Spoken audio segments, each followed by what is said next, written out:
Swayam Prabha. Digital India. Educated India.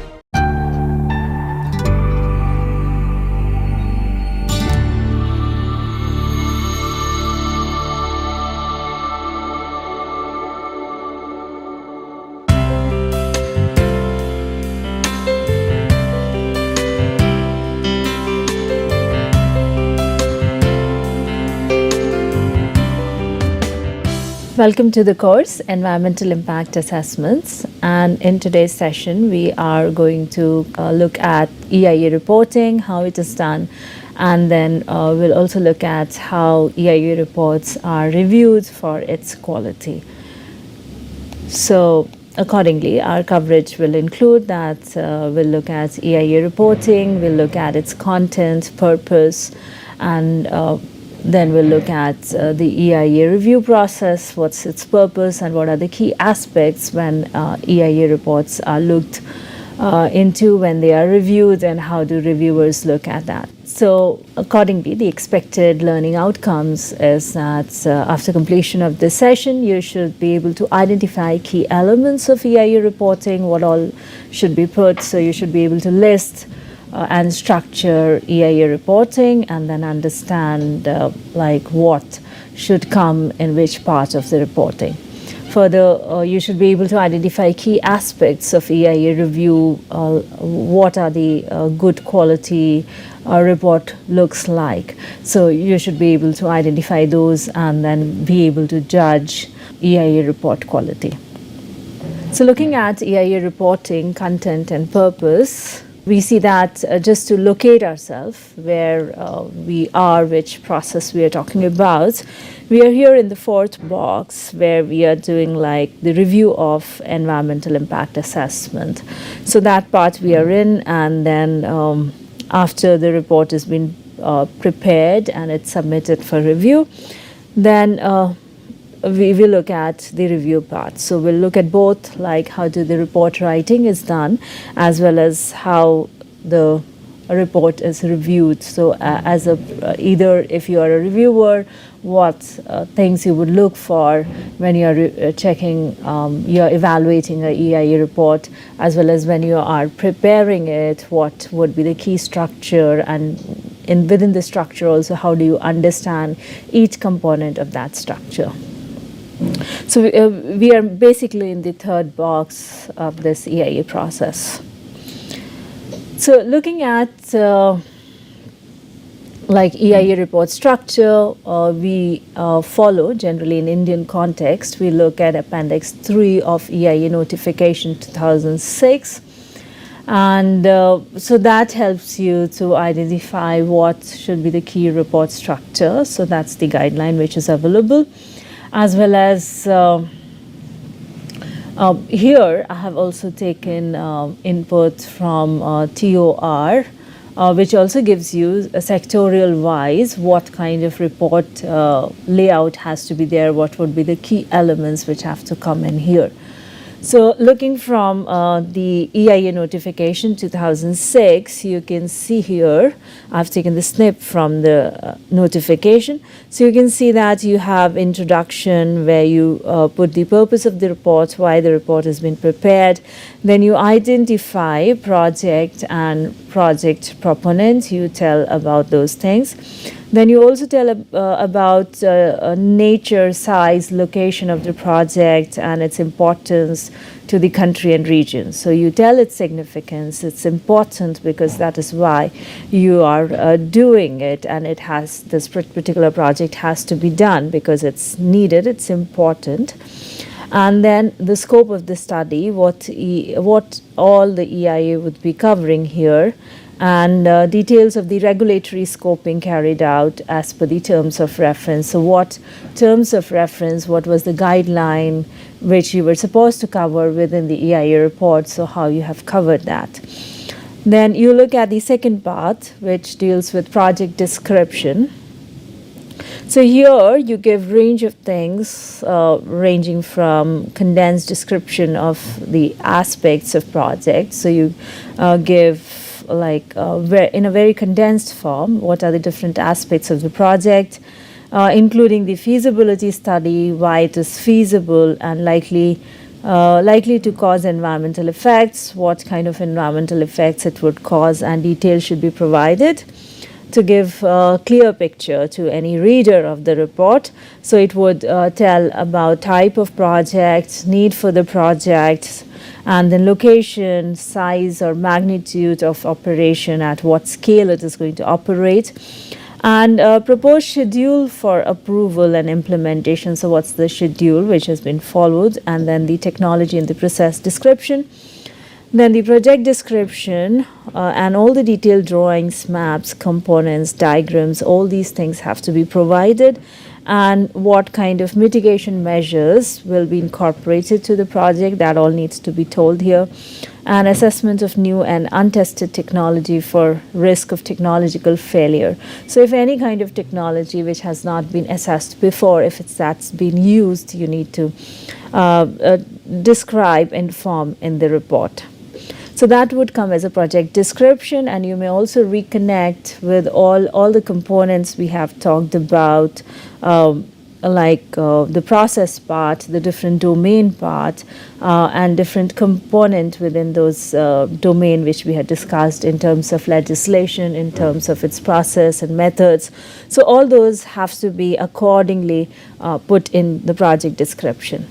Then number 3, you see that description of the environment. So here you would be telling wherever the project is located about the environment. So what's the study area, what's the duration of the study, and then the components and the methodology which you have adopted for this particular study. And then you need to establish the baseline for the valued environmental components, VEC, which we have studied about. So you'll be doing the baseline. You have seen for every domain, you have already seen how to conduct baseline study. So that has to be given here in the description of the environment. And then base maps of all environmental components. So all the maps have to be provided. Then the 4th part of the report, you see anticipated environmental impacts and mitigation measures. So here you provide details of investigated environmental impacts due to project location, possible accidents, possible project design, project construction, and because of its operations and because of its other stage of decommissioning or related rehabilitation of the completed project. So based on all these, like we have seen that we do impact assessment for all the stages. The broad stages are construction stage, operation stage, and decommissioning stage, and aligned activities with that, with the process, and then also if rehabilitation is involved. So all that would be coming in this segment of the report. Then you would also give measures for minimizing and or offsetting adverse impacts of what have been identified. So how you're going to minimize the impact and how you're handling it. And then you will also identify the nature. So what we had discussed in the very beginning, like you would review what is the reversible or irreversible impact, what's the magnitude of impact, what's the duration, nature, temporal nature of the impact, and so on. So that all aspect you would be looking and discussing at this segment. And you will be assessing the significance of the impact based on all these criterias which we had already discussed, and upon that which cannot be handled, what would be the mitigation measures. So that all usually go in this part of the report, anticipated environmental impacts and mitigation measures. So now looking at point number 5, you look at analysis of alternatives. So you discuss that not just that site or that particular design, but you also discuss the changes in the technology and change in the site. So you review that you have not only looked at that particular site, but you have looked at the alternative sites as well, and then you have also looked and explored various technologies which are available, and based on that you have chosen the optimal option. So in case the scoping exercise results in need for alternatives, so when the scoping is done, and if there is a need for alternatives, you would be identifying, analyzing alternatives here, and you would be describing each alternatives like what a similar way the project description. So each alternative would be described with that in that terms, what kind of technology and what kind of site changes are happening. And you would also give the summary of adverse impacts of each alternative, like how each alternative is changing. So mitigation measures proposed for each alternatives also have to be discussed, and then out of all those alternatives, you have seen in many cases when we were doing the sectorial methods, you have seen like how we discussed upon alternatives compared upon the alternatives. So in the 6 segments, you can see environmental monitoring program, so EMP. So here you give the technical aspects of monitoring the effectiveness of the mitigation measures. So you look at how you're dealing with all kind of impacts and what kind of solutions you're giving, and how you're going to measure all these things, and what will be the frequency, location, how you're going to analyze the data, what will be the reporting schedule, emergency procedures, detailed budget and procurement schedules. So how you're going to give that. So we have already seen EMP. So that part comes here. And then in the 7th segment, you see any additional studies, any kind of references which you have put together has to be placed here. So you look at, and then key point here is the public consultation. So how you have undertaken public consultation, that all has to be recorded, and what inputs you got from the public consultation and how that was taken care of has to be recorded here. Plus the risk assessments, like what are the involved risk, and then also social impact assessment and rehabilitation and resettlement action plans, if that's also involved in your project, that has to be placed here. And then you see the project benefits. So not only the adverse impact, but the positive impact, what you will have from the project. So how it is going to improve the physical infrastructure, social infrastructure has to be provided here. And you see in the 9th segment, you have environmental cost benefit analysis. You need to put it only if it has been identified at the scoping stage. Otherwise, it's not a necessary element of EIA reporting. Then here you will have EMP, Environmental Management Plan. So here for category A, it's mandatory to provide EMP, and certain category B might also require EMP. So for category A, it is mandatory. So whatever is the residual impacts which are there, which cannot be minimized, so how you are going to handle it through the EMP, Environmental Management Plan. So that has to be provided here, and then you will give the description of the administrative aspects of ensuring that all the mitigation measures are implemented and their effectiveness are monitored. And it also has it is usually, like we had discussed, is done after the approval of EIA. So this EMP is usually done after the project has these actions are taken once the project has been approved.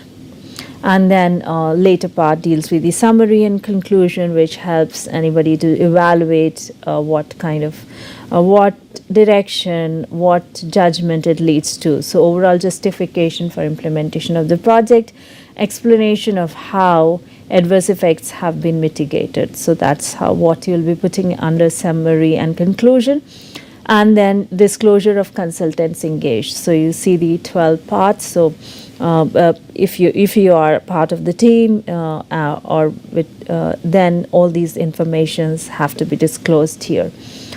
So that's the overall structure given by notification 2006, and you also see it gives you the summary of EIA report. So it would also have a summary which would be mostly red, and summary will have all these 7 points which you can see: project description, description of the environment and anticipated environmental impacts and mitigation measures, environmental monitoring program, additional studies, project benefits, and environmental management plan. So all these things would also be there in the summary part, and summary is said to be very important because most of the time this would be read frequently in any report. So I've given you a link to this particular examples. There are many you can download from the Ministry of Environments. You can download from their site. I have given you the link to one of the report here. It's a lengthy report in certain volumes. So you can go through that and try to understand how the report is. And I have put some of the snip here for your understanding, but it's a very detailed report, so I'm giving you separately to understand. So that was about the structure, a very generalized structure. And I have again snipped another EIA report structure from the sectorial guidance from the, this is from the thermal power plant guidelines, which have been prepared again by the ministry. So here you see how they give different components, and these are aligned with thermal power plants. So all sectorial wise you can see a very standardized, they have suggested a report structure which you can also use. Apart from that, TOR would be the key reference. So many of the suggested TOR are given here, plus you have it in sectorial guidelines, plus how through the system of ministry they would also provide aligned TOR for the preparation of the report. So here you can see the thermal power plant EIA report, and then you see the more or less the structure, same introduction, project descriptions, and the kind of details would slightly vary, or added things would be there given the domain nature of the project. So description of the environment, anticipated environmental impact and mitigations, analysis of alternative, and then environmental monitoring program, additional studies, project benefits, environmental costs, summary, disclosure of consultant engaged.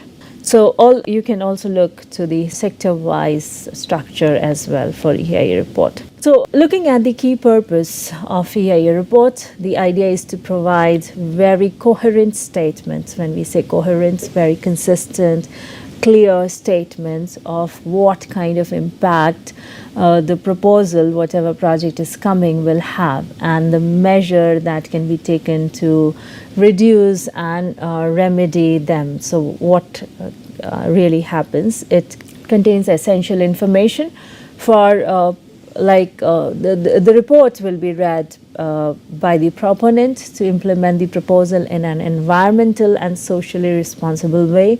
So it's meant for proponents. It's also meant for the responsible authority, which is going to make an informed decision. So you have to also put all the information in a very systematic way so that the responsible authority can make the decisions regarding what has to be done, whether it is in an environmentally suitable way or not, and what kind of terms and conditions that which it applies to, that all needs to be attached for the approval and authorization of the responsible authority.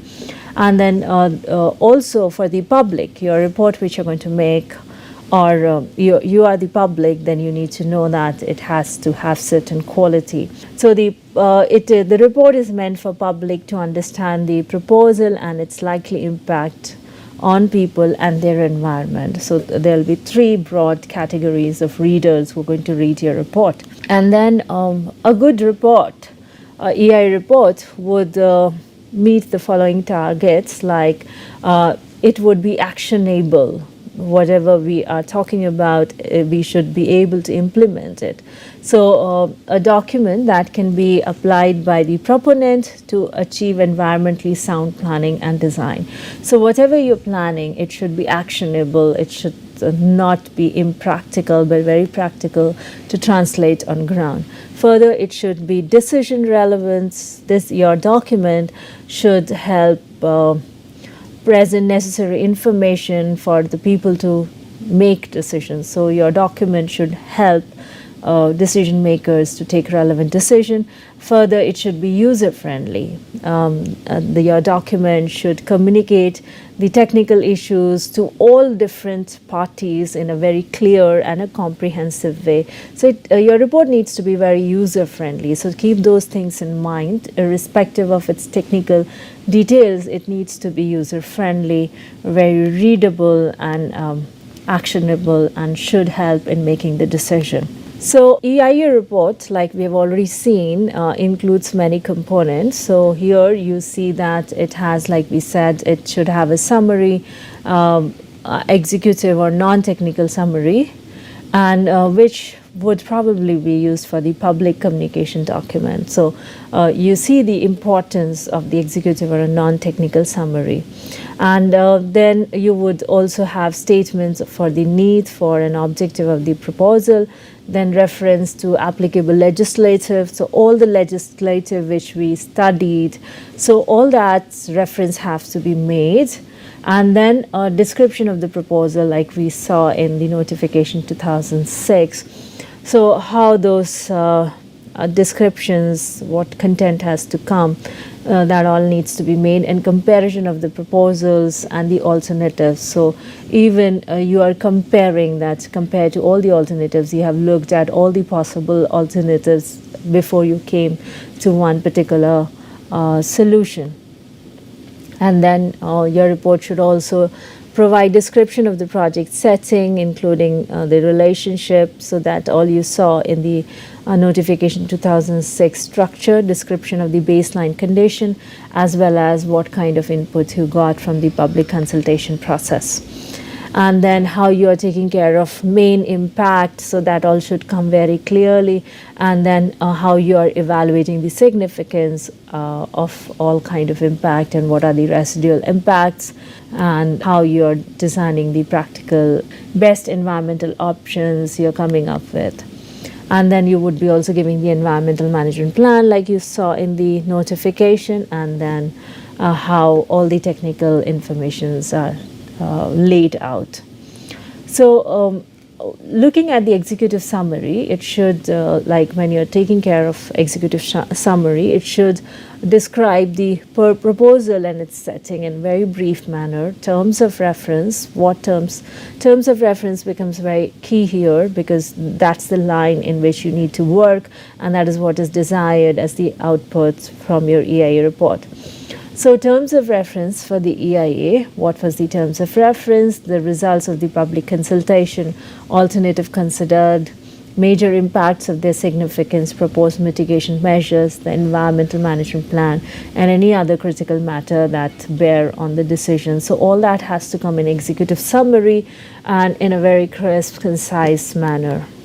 And then in the report, you would also be telling in your introduction need and objective of the proposal. So it gives a clear statement of the need for an objective of the proposal, why it has been done, and you need to substantiate the reference for why, within which policy, within which plan the particular project is done. And you can also refer to the demand and issues which the place through which what the project is trying to address. And you need to give the legal and policy framework, and this is usually a very brief description about within what legal and policy framework you are working on. And usually term of reference would also guide you like which legal and policy framework you need to adhere to.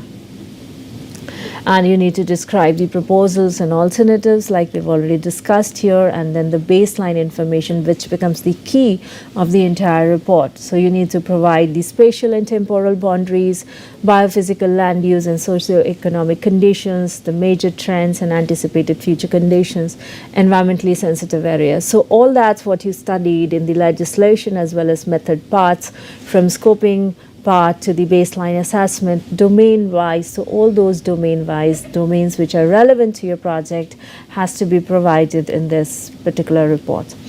And you would be providing very concise but complete statement of the nature and scope and results of public consultation. So how you have taken care of public consultation, number of places you conducted public consultation, what kind of problems came up. So you need to take care that you have identified what were the interests of the people. You also mentioned what methods were adopted to engage with the stakeholders, and then also what kind of views and concerns were expressed, and how did you take into account all these kind of concerns, and what kind of issues which are there which are yet to be resolved in your case. So that all needs to be informed here.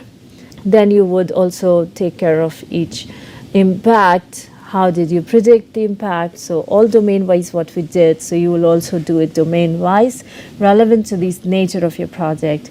So the prediction of each major impact, consideration of their compliance, how did you comply with that, what kind of recommendations are there, how are you evaluating the significance of the impact, and then what are the limitations associated with impact prediction. So what method you adopted, what's the limitation of that particular method, so what you would know about and what you are likely not to know. So all those things have to be given. And but just to recap, we have seen most of it. So here your impact characteristics summary table would be prepared, showing what are the impact characteristic and impact type, on what it will have impact, and then this would be given in a very summarized form. And you would also do comparative evaluation of like what kind of adverse and beneficial impact would be there. So there will be certain positive impact, there will be certain negative impact. So you'd be comparing between that as well, and how effective your mitigation would be, and how your benefits and costs are distributed locally and regionally, and what are the opportunities for community and environmental enhancement. So we have seen all these, so that all needs to be combined here. So here you can see how the transportation economic evaluation has been done.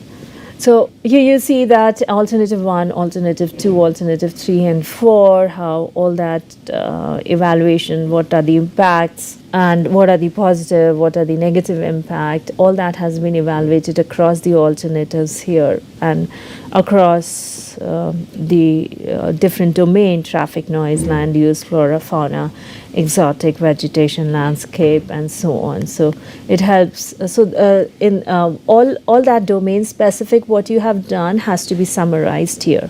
So that was about EIA reporting. So you see that how whatever we have studied, from the environmental status to legislation to different methods, domain-wise methods, how all of them come together in these segments. So your report can be really massive, voluminous, given the intensity in which you have to undertake the study. So we have already seen how big the team would be and how you would need different domain experts.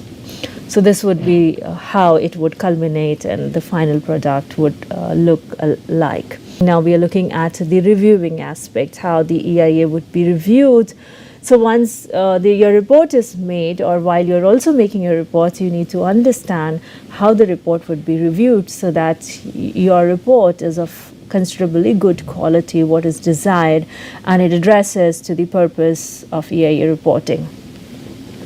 So we see that there are guidance which are used by the reviewers. So here we see that it provides guidance to the reviewing and judging the adequacy and reliability of the methodology adopted in developing EIA report. So when judges, the reviewers are reviewing your report, how they would look at your report now. So this is from MUFCC's website. So this is the guidance which is given to the reviewers.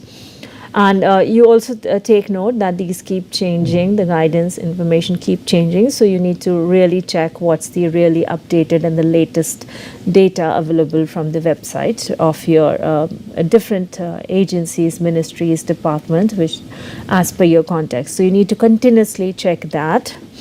So here it provides you that detail, so you can see that it gives is the description of the project and baseline conditions adequate. So they look at questions like that. Are the methods followed and models used in data generation and analysis reliable? So they will see that whatever models, methods you have used, whether they are reliable or not. And are the methods followed and models used for impact prediction comprehensive? So are they comprehensive or not? They give all the details or not? Are they relevant? Whatever models you have used, are they relevant and reliable or not? So do they give reliable results or not? So the reviewers would be looking at that. So you have, whenever you make a judgment about which models to use, with methods to use, you need to have a strong understanding about its relevance, its reliability, what kind of information it would give. And then has the risk analysis done, and based on which disaster management plan is prepared. So that whether you have done it or not, and on what basis have you prepared the disaster management plan. And then is uncertainty characterized, where applicable provided for. So we did talk a lot about uncertainties involved in prediction. So have you categorized that, and have you what kind of information you have provided about that.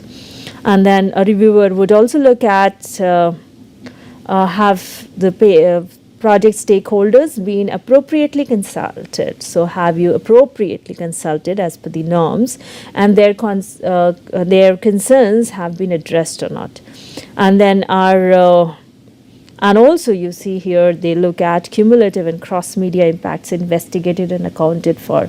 So you might do it domain specific, then how have you taken care of cross-media impacts, then also have you looked at the cumulative impact. So that all will be evaluated for the completeness of your report. And are the unmitigated impact acceptable? So if there are unmitigated impact, are they acceptable or not?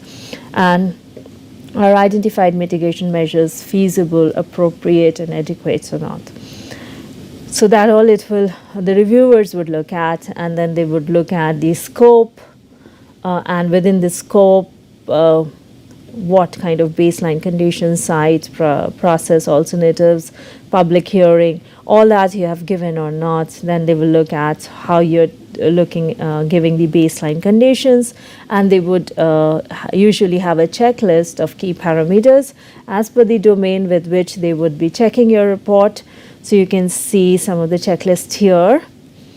This document also, we are providing you the link, and also through the discussion forum we'll be sharing this. And then how the site, process, and alternatives have been discussed, and then what kind of drawings and details have been given, and what are the preferable scales. All those have been mentioned, and they're available for the reviewers to see.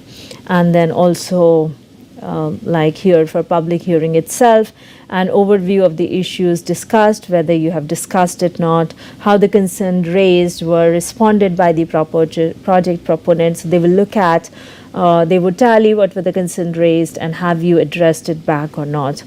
And then how these responses were conveyed back to the consulted. So not only how you took their feedback, how did you respond it, but did you also communicate back with them? And what was the public hearing panel's observations, and so on.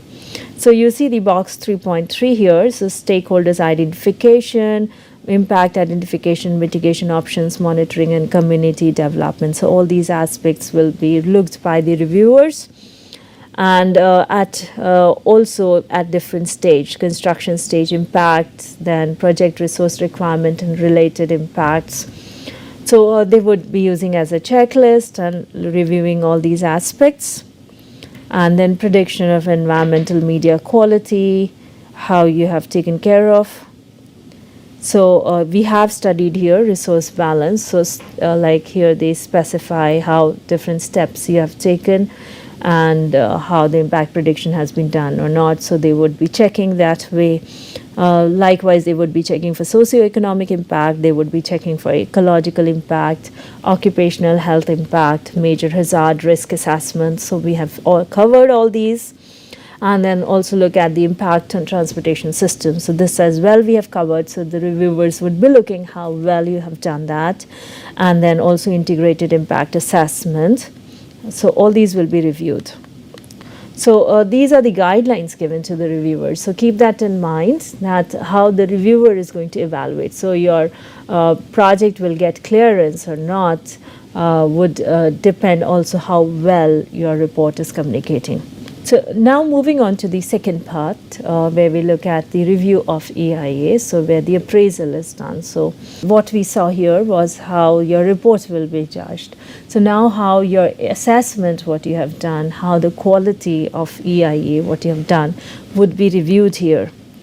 So the purpose and objective of the review is that it reviews the quality of EIA reports, so that we have already seen part of it.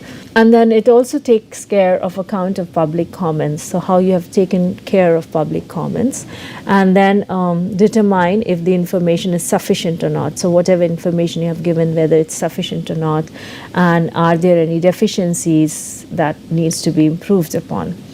And different aspects are considered while reviewing the EIA, whether you have complied with terms of reference, you have taken information provided is correct and technically sound, and then public concerns have been taken into, and are they complete and satisfactory, information provided are clear and understandable, information is sufficient for decision making.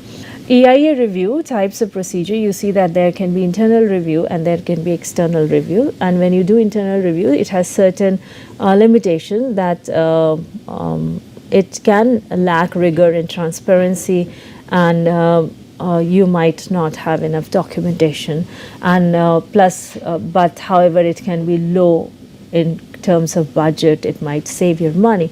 But then you can also have external review, which can have independent expert check on EIA quality. So you can check the EIA quality.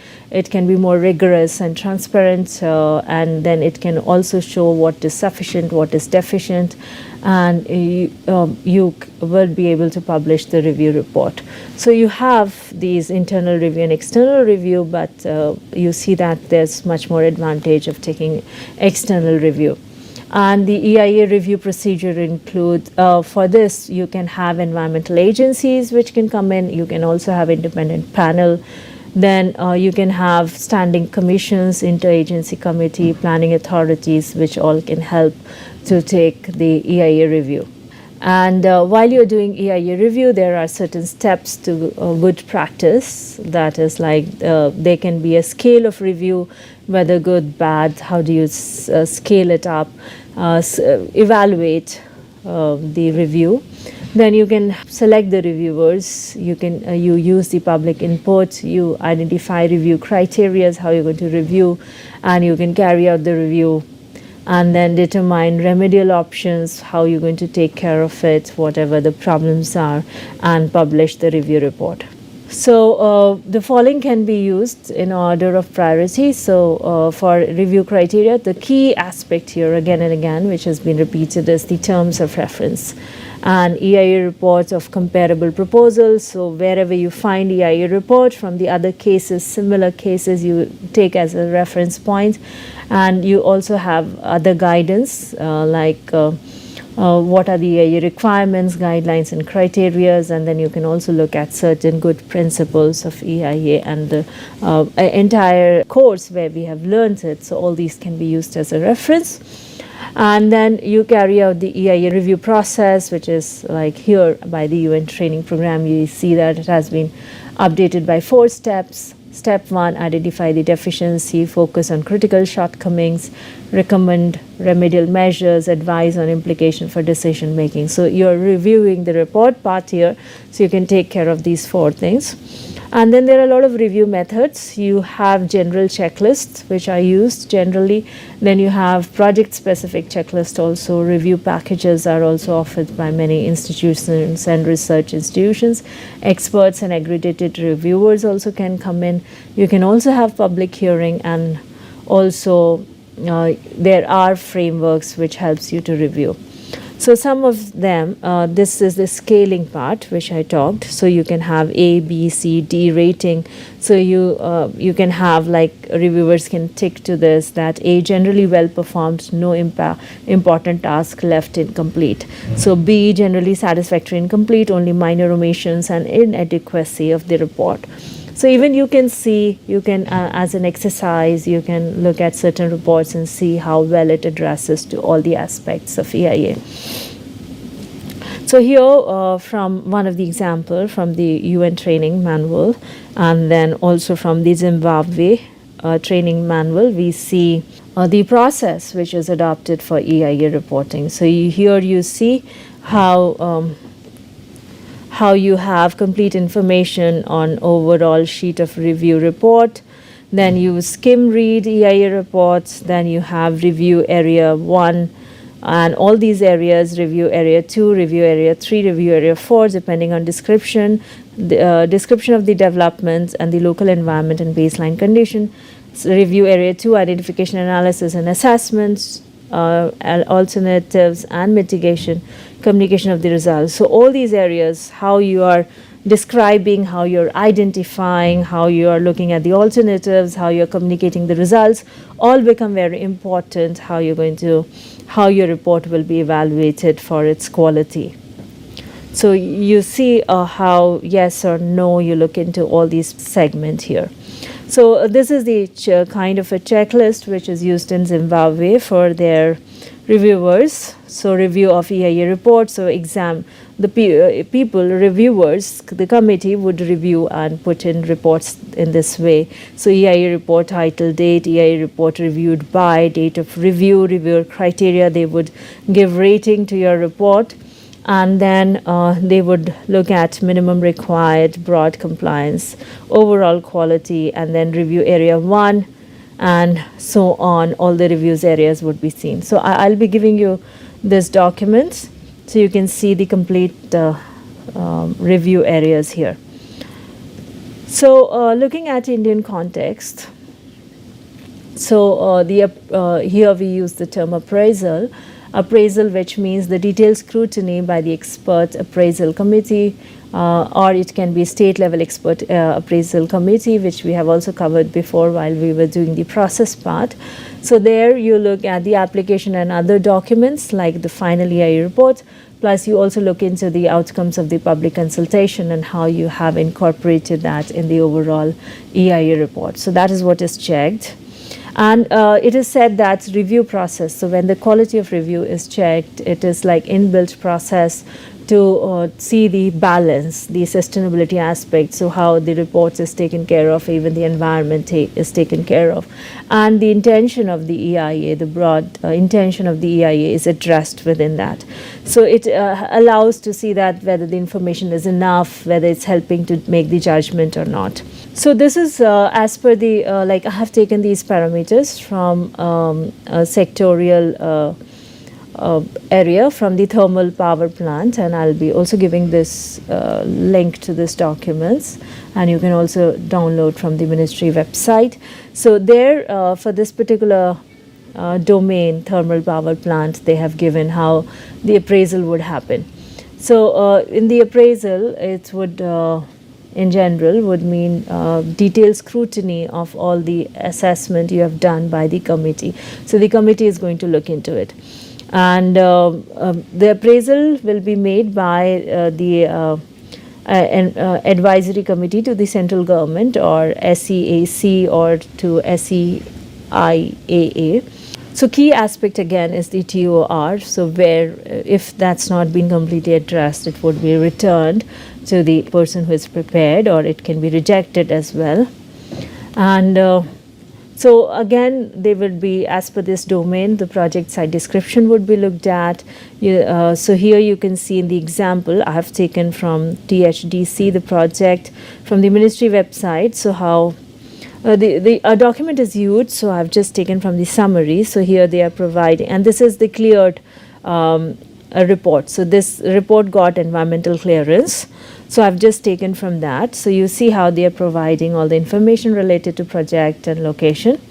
And then clarity in description. So how all the things are clearly described. And for the thermal power plants, there you need to give the drainage pattern, location of eco-sensitive areas, vegetation characteristic, wildlife status, and so on. So here you again see from this report that how they have provided. So also the description of the project site, how well it has been communicated. So here and then how various impacts have been communicated here. So they have summarized all the impacts and how the mitigation measures are there. So this, all this you see here, project phase wise, they have done it. So they will also check for completeness and authenticity of baseline data, citing of proper reference, so whether you have taken all the data from where you have taken, all that has been properly indicated or not, whether the values of environmental parameters are consistent or not with each other, also that would be checked. What are the mitigation measures? So that's all given in this as well. And then you can see here summary of EMP budget also provided as per the requirements, and how the input from public hearing has been incorporated, and then effectiveness and consistency of proposed environmental monitoring plan, and then how hazard and quantification of risk is done. So while reviewing, you can use general checklist method. So you saw that MOEFC give checklist. It can also have project specific checklist and guidelines as per the domain also. And then you can use the framework and packages, the ones which we saw from Zimbabwe. Then you also have expert and accredited reviewers also. Public hearing is also part of it.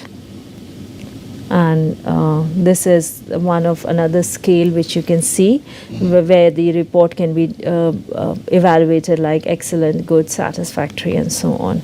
Within the process itself ensures EIA quality. So you can see how screening, scoping, impact analysis, mitigation, significance, so whether the entire process has been carried properly or not, would also help you to review that quality of EIA. So another scale which you can see for the EIA report. And usually there are certain shortcomings in EIA reports, the general observed and then the cases marked are indicated here. So these examples are here as per the UN training manual. So the list is given to you here, so which you can see. So I'll just highlight which are the key shortcomings. So the need of a project cannot be justified. So sometimes report where it is written, the key aspects are not justified for the project. The objective and alternatives are too narrowly stated, so you don't sufficiently describe it. The description of the proposal does not cover the key features. So then also most of the time these problems are there. Selection of alternatives does not take into account environmental aspects. So those problems are also seen. Key problems affected by the proposals are not described, so that can also happen. Sensitive elements in the effective environment are overlooked. Environmental targets, values, and standards are not properly taken into account. And then you also see that alternatives do not comply with environmental regulation and standards. That are also observations. Appropriate mitigation measures are not considered. So that's general what has been seen in EIA reporting. Alternative offering the best protection to environment is not described or insufficiently described. Serious environmental impacts or risks are not described or incorrectly described. So that kind of problems also come. So insufficient or outdated predicted models are used. So not latest models are used, outdated models are used, or the models which have certain limitations are used. And when comparing alternatives, incorrect conclusions are drawn. So that kind of problems also come here. So here you can see guidelines for appraisal from MOEFCC. So they have given this guideline. So we are giving this checklist to you. You can have a look. So this is how the reviewers would be again seeing in Indian context. Like they would have step 1, step 2. They would see how the report is complete, acceptable, inadequate, and then who is the proponent, government departments and Central Pollution Control Board and others through what it has been reviewed. And what kind of action? Step 5, return the proposal, process the proposal, submit the proposal for expert review. So this is how they're going to check. In our scenario, we use the checklist, so description of the project, all the parameter wise they would see, and relevant, yes, no, judgment, and comment. So they would make these comments. So you can have a look at this checklist. So this has complete checklist. I've snipped it for you from the website, and plus we'll share it with you. So that's all what we saw today. So we looked at key elements of EIA reporting, the complete elaborates what report, what are the different components of it, and what's the purpose of each component, and how it is evaluated, what is really looked into when report is evaluated. Same way we saw how the EIA review, the quality of EIA is seen. So review process itself is a way of ensuring how the quality is maintained and how the key objective of EIA is met. So that is what we covered today. So these were the key references. Today's key reference was the UN training manual, plus we took some part from our textbook, which we have been referring, Terrible and Word, and then most of the documents were taken from ministry website. So these are the suggested watch and read related with the EIA reporting and quality of EIA. And winding up, please feel free to ask questions. Let us know about any concerns you have. Do share your opinions, experiences, and suggestions. Looking forward to interacting and co-learning with you while exploring EIA. Thank you.